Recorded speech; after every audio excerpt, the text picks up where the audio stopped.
Hello, and welcome to this Alex Electronics Company technical illustration on calibrating the ultrasonic level transmitter. For calibrating the UTS-80, begin by ensuring that the device is installed correctly, as outlined in the instruction manual.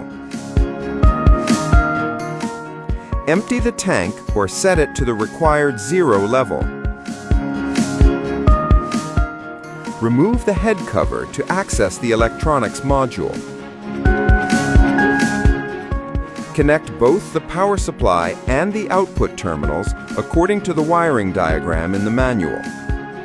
To set the 0 point, hold the magnetic pen near the programming circle until the LED starts flashing, then remove the pen. At this point, the transmitter output is fixed at 4 milliamps. The span, corresponding to 20 milliamps, is determined automatically at the measurement point below the dead zone.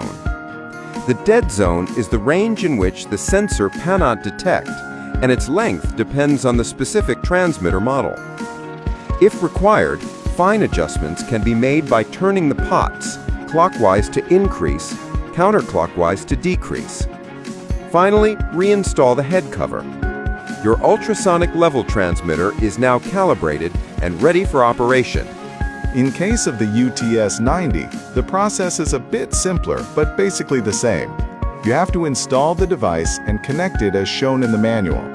After emptying the tank, put the magnetic pen near the programming circle, which you can find on the label, until the LED starts flashing. Then remove the pen. At this point, you have set the 0 level with the output of 4 milliamps. The highest point, output of 20 milliamps, is set automatically based on the dead zone, and your device is now ready to use. For further details about our products, please contact us.